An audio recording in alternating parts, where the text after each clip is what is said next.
Welcome to Podcast Awesome, where we chat about icons, design, tech, business, and nerdery with members of the Fun Awesome team. And every so often, we bring on a friend that is outside of the awesome verse. And today, we have the great privilege of speaking with none other than Dan Cederholm. He's the legendary designer, type tinkerer, author, co-founder of Dribble, and he makes all kinds of really fun, quirky merch that I personally enjoy. We talk about finding creative joy later in life, building merch just because it's fun, and solving tiny puzzles through type and icons, and maybe inventing a dice game along the way. I don't know. This is a two-part episode, and I am joined by Jory, Raphael, and we have a delightful chat with Dan, and you can look forward to the second installment 2 weeks from now. Dan's story is a really great reminder that, and we're big fans of this, that sometimes you need to spend a little bit of time not doing your job to kind of refresh yourself creatively, and we get into some of that. So without further ado, please welcome Dan Cederholm. Dan, you're doing so many cool things. Like living the dream, if I can say. Well, thanks. I appreciate that. It may appear that way, I guess. I'm definitely making things. And whether they're cool or not is up for debate, and whether or not they're sound business decisions or that kind of thing is sort of up for debate too. But I am right now I'm feeling fortunate to have some flexibility and time and space and to actually just make things that I just want to see and actually follow through with it and get them out there and so that's been fun. I mean, it's been a lot of fun. I definitely hopefully it that comes off. Like at least he's having fun doing this, like I don't know who's buying it comes off. At least it's fun. Yeah. Okay, good. I mean, good, you good. said you were I don't know, you and I had a conversation a while ago, but like just coming up with ideas for just little promotional items for the different typefaces you're building. Yes. Like the dice, you came up with an entire game for one of them. Yeah, the Vowels of Hell. Yeah, I know.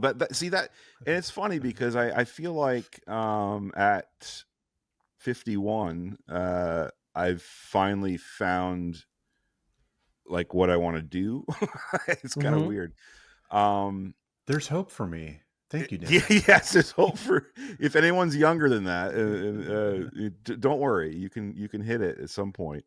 Yes. Because there's the whole typeface thing is sort of it's a funny way into it because I've always loved design and I've loved type and been a fan of it. Never thought I could create fonts, but finding that, and then I just love the rhythm of these little puzzles to solve, like, and we talked about this, Jory, I think before, like, and it's similar to icon design, right? There's these little puzzles that you can solve that are like very contained and not overwhelming if you look at one at a time, right? And that's sort of like what making a typeface is like for me, but all the other stuff that goes around it, like the promotional stuff you were mentioning, that it's because of all of that ecosystem around it is why I'm having so much fun with this, because I'm not just sitting here drawing letters all day. I'm like, the promotion and everything around it is just as much fun for me.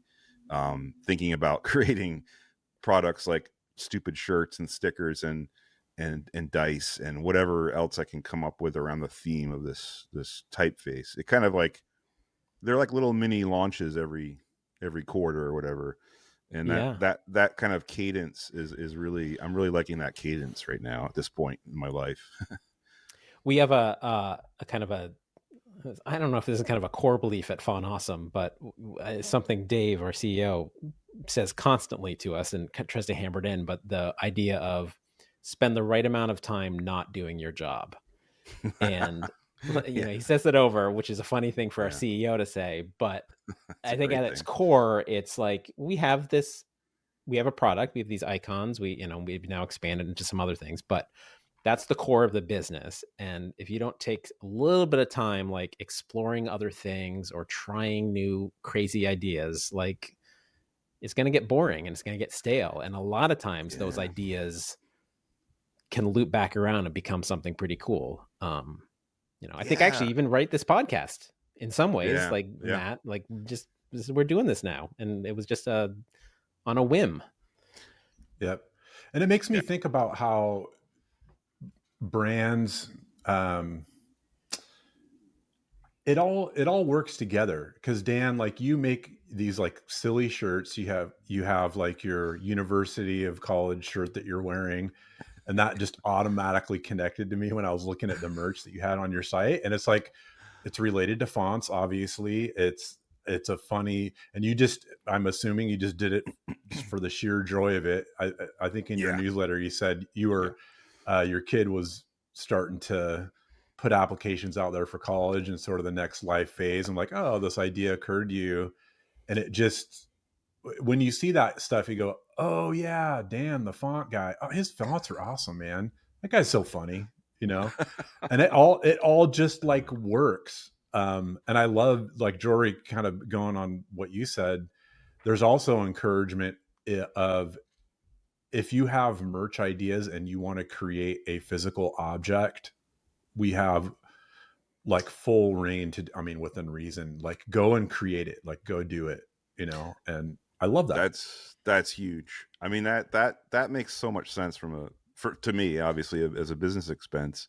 Like, it's all, like, promotion's tough, right? I mean, like, getting your brand vibe out there to people, it's getting harder and harder and exhausting, and everyone's doing the same things, and so any way you can differentiate yourself too and show your personality is huge. It's like the what was it, the I was gonna call him Jabronis because that's his handle.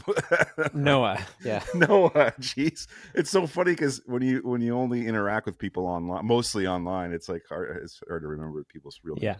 Okay, so Noah doing the mechanical keyboard assemblies as part of Font Awesome's thing. I mean, that's brilliant. Like, and you're thinking of like physical objects and how they fit into promotions. It's not just like, let's stick our logo on a mug and sell it. It's like, how does this fit with what we're doing in a fun way? I think, and that's kind of what you were getting at, Matt. I think, how can it convey your true personality, I guess?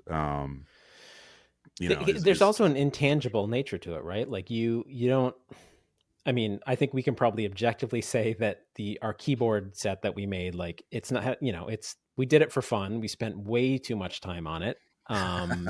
Even if our sales of it were like through the roof, I don't know if it would recoup the actual time we spent on it. Yes.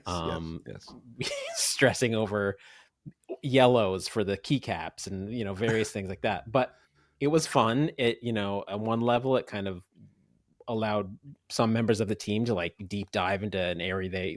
Let's learn about plastics and like, let's do all this. And maybe that information will come in handy in the future. And then like, Noah, wonderful. We wanted to do some more live streaming. We're like, well, Noah's really into keyboards and we've got this set. Let's do a live stream of putting it together. And that's great. Yeah. So it's like this, it's also like gateways to little learning. Like, it's gateways to learn. Like, for me, I just love learning how to do things and how to make different things. And, and so if I can somehow tuck that into a quote unquote business angle, even if it's not like you say, like I'm not making a ton of money on merch or anything by any means. I'm like probably losing a lot of money on it, to be honest, because it's just one of those things that's difficult to have a steady income with if you're not marketing like crazy with it. But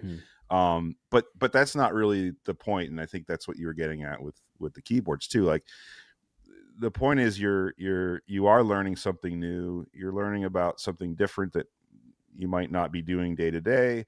That makes it interesting. It gets you sort of re-energized about what you're doing, and then it becomes like another way of storytelling your brand, right?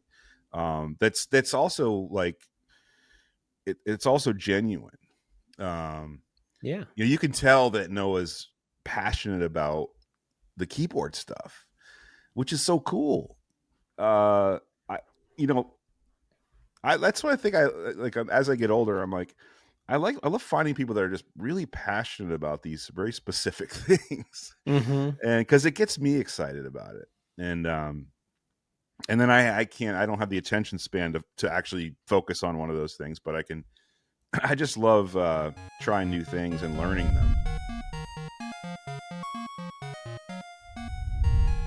It feels like you are kind of focusing on one thing, at least right now, with the typefaces, and you get to what's beautiful about them is like the next typeface can be completely different, and you can try out Yeah. different techniques, et cetera, et cetera. Yeah. But like you're kind of have this through line, and then these little tangents where you're building out the little swag or stuff. But like, Yeah.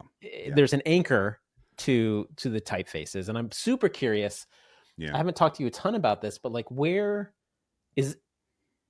was the first typeface you made? Was it part of Simple Typeco? Is it like one of the ones that's available now, or were you like Yeah. what spurred Well, that? so yeah, that's a good question. And you're absolutely right. The typefaces are the anchor, and that is the main focus, and for sure. So but going back, like actually, it comes back to icons. Funny enough, this is like such an appropriate venue to talk about this, but We got him, long Matt. We got long him. time ago, you got we knew we had him. we knew roped this you in, story. Dan. I like this was I don't know how many years ago this was, honestly, off the top of my head. I mean probably more than 15 years ago, maybe. I loved making icons, and I had a little icon shop, SHOPPE, Shoppy.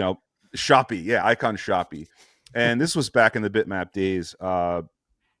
And I was just one of those things, like I loved pixel art and wanted to make icons and sell them, and so I sort of tried my hand at that. But one of the sets was I called Chameleon, and it was basically monochrome icons that you could sort of change the color behind the background color so that it would create a set that was in the color that you wanted or whatever. And I did some programming around that. It's kind of a ridiculous project, but anyway, very primitive 8-bit style icons. But I was like, this should be a font. Like I can create the letters and the alphabet and everything, and then also add as alternate characters like the icons from the set, which is a very small limited set. But anyway, so I tried my hand at making this font on my own with whatever was the tool at the time. I think it was I want to say it was Font Lab, I think it was called, Mm-hmm. which I think is still around today. I'm sure it's much better today than it was. But back then, I didn't know what the hell I was doing, and I managed to get a working font exported and sell it, and but the experience was so demeaning to me. It was sort of like deflating, I suppose. Like, I was like, this wasn't fun at all. I had no idea what about how this tool worked, and the tool was very archaic and difficult, and it just seemed like the barrier to entry was very high for someone that someone likes to draw things but doesn't know how to doesn't know about type. And so that really turned me off on making any more fonts. And so fast forward to around the pandemic time, maybe 2019, I guess 2019, maybe 2020, I kept seeing this sign around town that said Vault Alarm on it. This cool Mm-hmm. vintage lettering that is on banks, New England banks around here, and it's this old box on the side of the building, and I would always see that, like walking to work or whatever, and I've always said like that should be a typeface. Like that should be a font. It should be like, I just love the letters. I'd love to see like what the rest of the alphabet would look like. And so I finally was like, screw it. I'm gonna just give this a shot again. And I think at the time Glyphs had been out for a while, but it was still kind of newish. And I think it was on a podcast actually with the Hood sisters, Hood Spa. Mm-hmm. They were talking about Glyphs and they were raving about how easy it was to use and how intuitive it was. And so I gave that a shot and I was like, oh, the tool really changed my life in a way, I guess, if you think about it, in terms of work life anyway, because it really immediately made sense to me and how to create a workable font. And so hats off to Glyphs for creating something really great. And I know there's other tools that are probably easier to use too out there. But I loved Glyphs and sort of ran with it and was able to finish that Voltalarm font. So that was my long answer to your question, Jory, about what was the first font. That was the first one, and it's still on the site for sale today. We've done I love a little that bit you of brought updates. up. Yeah. Yeah, I would love that you brought up Chameleon, because I had my little to-do list of things my little list of things I wanted to talk about, because Chameleon Cool. was the first, I think it was the first icon set I ever purchased. Really? No. All those years ago. I have one of those weird sense memories of like, I remember being at my desk, like I had my office space in Middlebury, Vermont. I remember being at my desk and I remember getting it. I used them on a business card for a while. That I actually printed out. I paired it with Jason Kotke's silkscreen typeface, which is also font, kind of a pixel font. Yes, wonderful stuff. Yeah, and and I think it was, this. I don't want to like have any revisionist history here, but I really do think it was one of the inspirations for me to be like, oh, you can create your own icon set and put it out there in the world. And like, it got me super interested in kind of that world. And like, eventually that led to me doing my own icon sets. And wow. And then you and I connected at one point there. And, but like now I'm working for an icon company, and, it was all I can pinpoint some of that thread way back there. That's wild to hear, actually. I don't know. I don't think I've heard that from you before. So that's wild. What's crazy is that that might have been your first icon set you bought. Your icon set, Symbolicons, the first, is probably the last icon set I've bought, because I think I've told you this before, but I honestly, it's the only one I go to when I'm doing anything. I have it as shapes in Photoshop, because a lot of times I use Photoshop still for everything. And it's just like, it was like, to me, that set, it was like, oh, he did it. Like he made the icon set like that, because it's like exactly I don't know. It's like I just looked at it and be like, this is what I would want to make if I could do this and flesh out the whole thing. This is how I'd want them to look like. And so I was like, it's done. I don't need to do this. And I'm just going to use these now. And I'm sure you have many more that are in Font Awesome and that are probably, related, or maybe, I don't know if the whole set is, well, that'd be an interesting question for you, but like the lineage of Symbolicons to Font Awesome kind of thing. I mean, Symbolicons is still kind of floating out there on its own. Okay, on its own. It's still available for purchase. We talked about kind of porting it into Font Awesome, and we might at some point do that still with, now that we have our new kind of these Pro Plus icon packs that are kind of slightly their own thing. Yeah.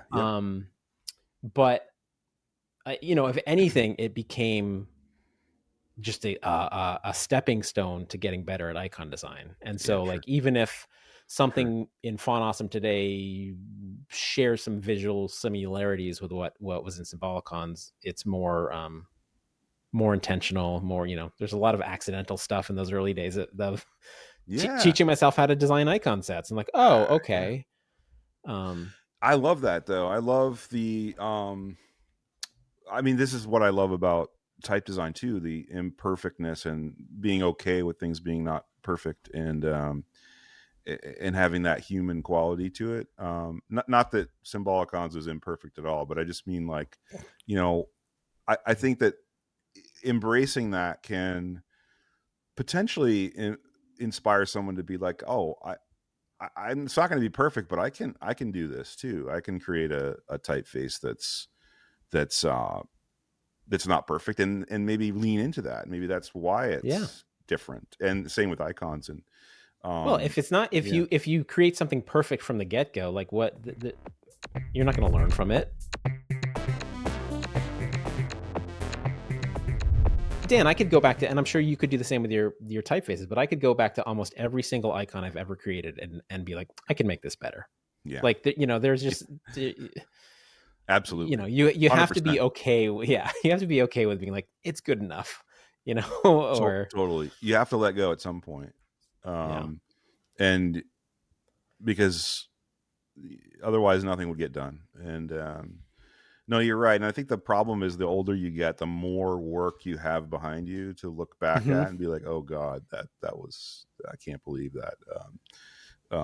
And some of the early web design stuff that I still like is out there floating around. It's sort of embarrassing, but you're right. You have to do that to learn and move on and grow. And that's all part of the journey. Totally. Yeah, but there, and there's a nostalgia to some of that too. I mean, in my head too, I can also like, I mean, well, first of all, Dan, website designer, one of the original CSS gurus, typeface designer, company starter, et cetera, like book publisher. I've got some of your books back here. Right. Thank you. In my head, I still have, what was it? Bulletproof. Bulletproof web design. Yeah. Bulletproof web design. I have the picture of your original little Simple Bits logo, which, the little stacked blocks there in my head.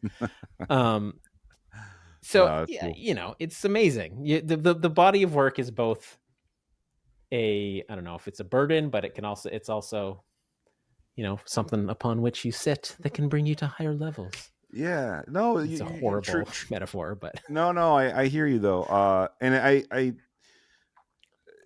I'll get more people will if they email me about a font, that a lot of times it'll be like, by the way, your books taught me CSS and led me to where I'm at in my job, or something like that, like, and I'm like always blown away by that, because I guess I'm one of those people that doesn't like to look back a lot, like I'm like, what I'm doing today is kind of more important and going forward. And so it's nice to be reminded, like, oh yeah, that was this thing that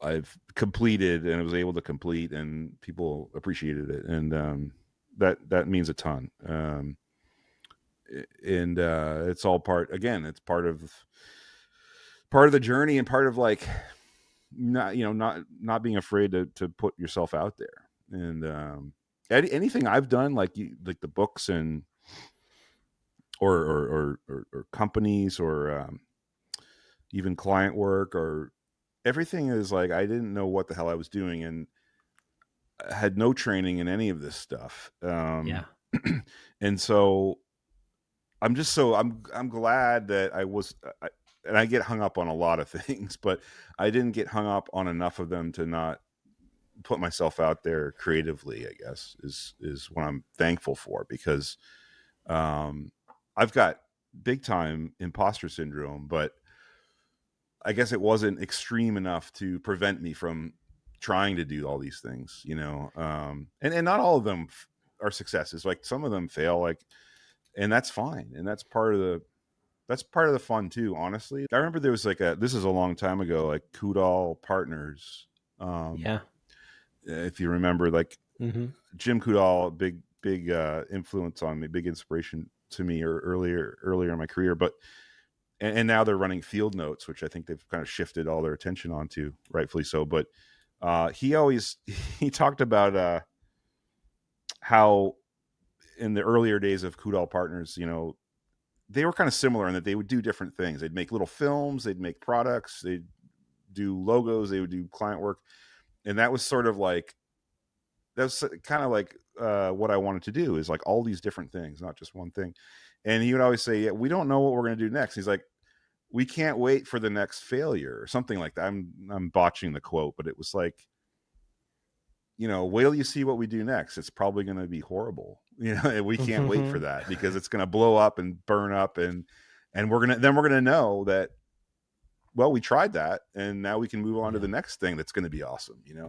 I think that's a great attitude to have about it. And making typefaces is kind of like that. It's like everything is all into this one typeface design. For me, this is my process. And then the promotion and all that goes into it, and it's exciting, and then it goes out, and then it's like, okay, let's start again. And like, let's make this one even more fun or different or whatever. And it's sort of like this cycle.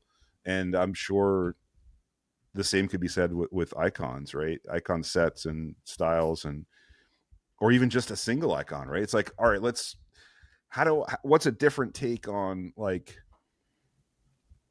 add this to your calendar or something, whatever it is, right? Yeah. Like how, like, just the thought process of that is fascinating to me. Like, something so simple, and you only got this little canvas to do it in, and what's a different way of telling this story? That's interface design. It's fun, but yeah, I mean you mentioned two things that I want to latch my little hooks into. The first is that what you said about Kuda Partners, which is super interesting, is I think Field Notes was one of their little side things. Like, it was one of their little experiments. Totally. And now it's everything. Like, and there's so many examples of that where something you just try out, then suddenly that shifts everything. And so who knows? Maybe 100%. Vowels of Hell will catch on, and then suddenly you're a game designer. Like these are all right. And I love that. I love, like, that. If that happened, that would be wonderful. And I don't think it will, but if it did, like, it would be great. And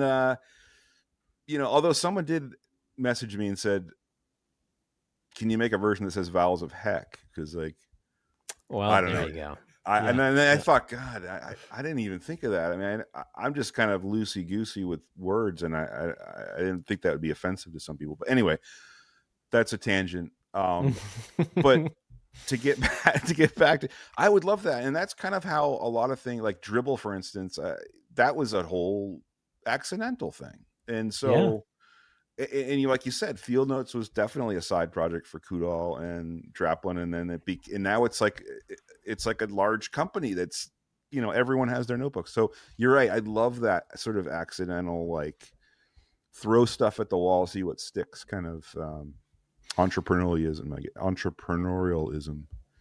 I guess. I mean, that goes back to, like, spend the right amount of time not doing your job, because you never know what's going to hit. You're going to stretch yourself. And I don't know, I think there's also because I'm not trained, like, for any of this stuff. I kind of figured it out as I went. And I think that there is a certain amount of, if you don't know what you can't do, then, like, you're just like, all right, I guess why, I shouldn't have done that. Who knows? You'll stumble your way along. You're going to learn new stuff. Some of it's going to be good. Some of it's not going to be good. My first icon set that I designed, like the icon before what ultimately became Symbolicons, but, like, the first time I actually designed icons was, like, I designed them in inches. Like, I made them in Illustrator in inches. I didn't have really in my head, had no concept or really even thought about designing them in pixels. And it's because I was designing for, I used to work for a company that did a lot of wayfinding design. So I would design them for signs and signage. And so I was like, okay, I'm going to this is the metric that I'm used to. Right. But I was like, this can be a set. And so I think one of the first things I uploaded to Dribble was those icons. But, like, the ruler in Illustrator or in Photoshop was set to inches when I designed it. And I was like, oh, these aren't pixel perfect. Oh, what is this thing?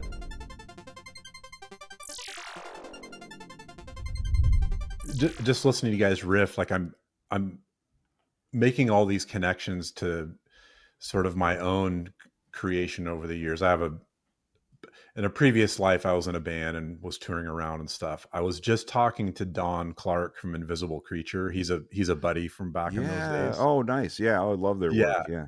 This joke never gets old to me, but you know, the guy that works at the guitar counter, the lead guy at Guitar Center, that is like he's the main honcho behind the guitar counter.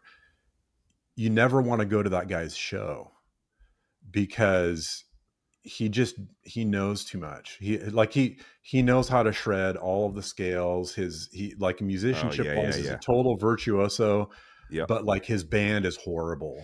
And the point was, Because he knows too much. Don, Yeah. Yeah. yeah, and then Don followed up with, "Oh yeah, I've got this theory that kind of goes along those lines." He said, and this is totally off the rails, but I promise I'll bring it back. He's like, you know, Metallica are so popular because Lars Ulrich can't play the drums very well.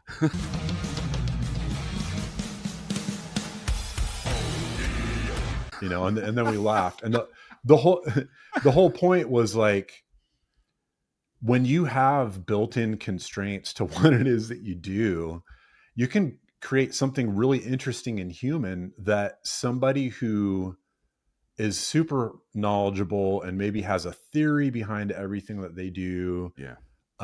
it just is sort of lifeless, you know? And so when I Yes. hear you guys talking about, I didn't know what I was doing, I created this thing, I put it out in the world, but I keep moving forward and I'm learning from mistakes. And the thing is that the constraints that we have, and the point that Don was making too, is that he's such a humble guy. Like he and Ryan are just like, I can't believe that we get to do what we get to do. Like we were just joker dudes like back in the day that were in punk rock bands that like design, you know. And Don even reflects on, I went to community college for like illustration, and he's like, and graphic design. He's like, he felt like he was so limited in his knowledge. Like, I can't do this. I just know that I like to draw, and how am I going to do this? But then they kept like walking through open doors and new opportunity. So he's the most humble guy. He's like, I don't know what I'm doing, man. I just like to create cool stuff, you know? And so when I hear you guys reflecting on this and saying, you know, you have this body of work and you started with constraints of knowledge or constraints of tools that you were using or whatever, skill in my case. Well, yeah, sure. But, you know, to put it like in the musical category again, the Ramones are amazing. They couldn't play their instruments very well.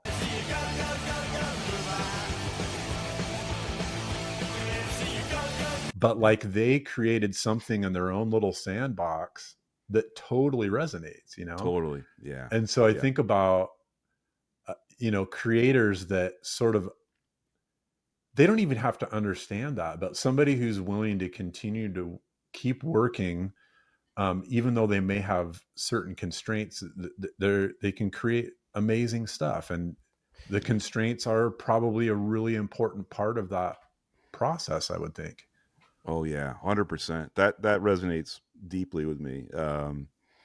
Probably I have a music background as well, so like, you know, punk rock and indie music, and like that the parallels between that and constraints, right? Constraints of like even strings, like, you know, like I'm thinking for some reason I just thought of band Morphine. They were a Boston band that the Great bass band, player tragically passed away, but he played a 2-string bass, and then they had baritone sax and drums, and that was it, right? And it sounds like, how can they? Great band. But right, great band, like, and there's a ton of examples like that, right? With the Ramones, that's a perfect example. Like, you know, 3 chords and some of the greatest songs, memorable songs you can think of, and just the energy. Yeah. And so those constraints, like, that's been such an important thing. And I hadn't actually put that together with knowledge though, like you did. That's really interesting. Like, maybe I like doing things, jumping into things that I don't know how to do, because it's automatically a constraint right off the bat, right? So like, I don't have all these choices that I could do this or this. It's like, I don't even know about those choices yet. So like, I'm only trying to get like this line to appear on screen or something, you know. Like, I'm thinking back to when I was trying to learn HTML and sort of and just, oh, if I change this character, oh, that changed, now it's bigger, or what, whatever that is. But so I think you're right. Like, I think maybe sometimes not, and I'm not advocating like not educating yourself on anything, but not knowing everything about something is maybe an advantage in some way. And there's I also, love that. I think I don't know, I think there's a beauty in the imperfection that can sometimes result from that. Like that there is a little bit, there's a humanity in something that's not perfect. You're saying about all these bands that are like, oh, these people can't, I mean, they can play, right? They can obviously play, but maybe they are not the most technically proficient, or they're not at this level. But like, there's something beneath that like comes through in the end product. Absolutely. Yeah. There's like technical ability, and then there's like artistic creativity, right? And there's those things are sometimes when they connect together, it's probably it's incredible, right? But they're also on their own sometimes. Yeah, absolutely. Yeah. So this what I'm hearing is you're saying that this rap I've written is going to like blow the roof off. Like, this is going to be my thing. Am I going to be a new rapper? Wow. Probably. I know some people, Jory. So like, I think we could probably make this happen. I think the magic is about to, lightning's going to strike, man. It could be. I think the problem is I've been listening too much to the Lonely Island and Seth Meyers podcast. So I feel like, yeah, I can do that. Oh, nice. Yes. I can't, but whatever. Why not? But you can do you. That's the thing. And it might be this groundbreaking new rap genre that you're creating. I mean, honestly. Well, all I'm trying to do with Write It is I'm trying to amuse myself. I'm like, can I make this, like, do I laugh when I string these words together? You just nailed it, though. That's exactly it for anything like that. Anything that I've created, it's that exact thing. Is this making me laugh a little bit or amusing me? Not that everything is funny, like, but like, that's so true. Like, it make something that you want to see, and that gives you joy, and then someone else is probably going to appreciate that. We joked earlier about this making a seagull with a bagel icon, but yes.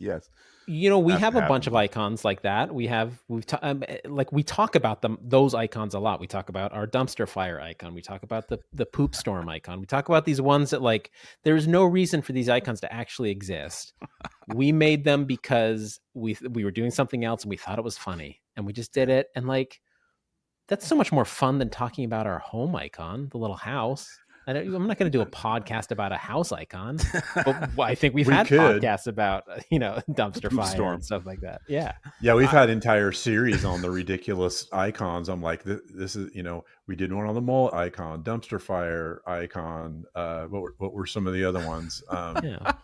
We've got a business time icon. If I love that, fans. So like but that it's so cool that they're in there. And even in the Symbolicon set, like, cause I've obviously go through them. I don't even have the tooltips on, so I'm literally like trying to go through alphabetically.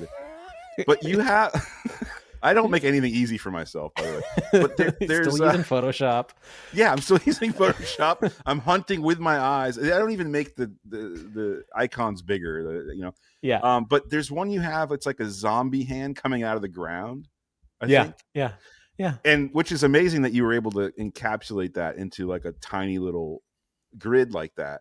But like, that just makes me laugh every time I see it. I'm like, that just makes me laugh. And like, and you know why that one's in that set? Yeah. What is that? The real reason that's in? Yeah. Dude. It's a zombie hand. Yeah. It's supposed to be a zombie hand. But when I was designing Symbolicons, the last version of Symbolicons, I set up my, I think I was using Sketch for most of it. I was using a little bit of Illustrator and Sketch, but I set up my, it's Illustrator. I ported it to Sketch, but I was using Illustrator, and I set up my page and I divided everything into categories. And I was like, each category, for whatever reason, I've decided has like 25 or 30 icons. And so I would just put these categories on there. And like, I had one category that was like Halloween or scary. And so I was like, Halloween. I was like, here are the 4 obvious icons that go in there. And then like, well, to be a completist, I have to finish the rest of the icons. What fits in here? And I'll just come up with random ideas. I was like, zombie hand. Did anybody ask for it? No. I don't. but it's there. Yeah. I love it that it's there because it just makes me it like your personality comes through even on these little thumbnails that I'm going through. You know, like that's awesome. I'll say one problem with it is that I feel, and this is so silly, but like I've tried kind of not to cross the streams when it comes to Symbolicons and Font Awesome. So like I try and kind of like put on blinders, and if I'm designing something for Font Awesome, I don't think about Symbolicons. But there are a few icons in that set that I'm like, oh, you know what? I should bring those over. And like, I don't really want to redesign them that much. Like I have a butt icon in Symbolicons, like just a little butt. I'm like, that's a cute little butt. Font Awesome needs a butt. I've used it. I will do it. You know what? Next version will have a butt icon. I will. I think you should, and a zombie hand if that's not already there. I mean, it is zombie hand. Yeah. You know, maybe it's holding a bone or something. I don't know, but I love that. That's the personality, like making your. Not only that, because you did it so that you would laugh and be happy about it, right? And so, I'm liking it because I'm It's all part of the non-intentional brand experience. And you put some fun little stuff, little extra glyphs though in your typefaces that are icons. Like they're really icons, but like these fun little things you don't need to add, but you're adding because it adds to the flavor. Absolutely. Yeah, no, yeah, 100%. I love doing that for myself. You know, honestly, like it helps. Sometimes I'll use them in the marketing of the typeface. Like, and so it's like, well, it would be cool to be able to just create a marketing image that's only using the font. And so this icon should be in it then, you know, and try to find a way to get it in there. I could do more. It'd be fun to just flesh out more of these. But then I'm always like, oh my God, I've been working on this for weeks and I really want to get this out so that I can move on actually to the next one. But yeah, I love that, like little hidden things as alternate characters. It's fun to put those in. And do you have a backlog of ideas of typefaces you want to create? Like, are you constantly curating different? You see a little snippet of something somewhere, and you know what's funny is that you'd think yes, but I really don't. Most of the time I don't. Most of the time I have one I'm working on, and then I do have the idea for the next one kind of in the back and ready to go. That's the way it's been so far.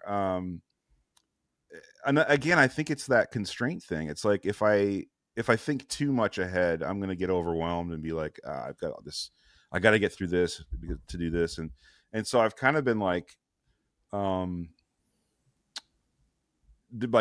behind essentially, which has actually been convenient because I've never been like, all right, now I don't have any ideas. There's always been at least one behind it where I'm like, okay, that's going to be the next one. Any that you've kicked to the curb, like any you've started and be like, nah. Not yet. Thank you, Dan and Jory, for joining us on this edition of Podcast Awesome. If you want to see what Dan's working on or get your hands on some of his amazing merch and fonts, you can go check that out at simplebits.com and definitely sign up for his newsletter. We've been getting a lot of mileage out of that one around here at Font Awesome, and I personally always really look forward to Fridays when he's sharing interesting bits of things that he has found online or new interests. It's always really delightful. So check that out. And hey, if you liked this episode or you have a friend or colleague you think would benefit from checking it out, copy the URL, send it to him right now. As always, Podcast Awesome is produced and edited by this guy right here, Matt Johnson. I get a little editing help on the video episodes from Isaac Chase. Thank you, Isaac, for that. The Podcast Awesome theme song was composed by Ronnie Martin. The music interstitials were done by Zach Malm. And 2 weeks from now, tune in to the second installment of this episode with Dan Cederholm. And until then, go make something awesome.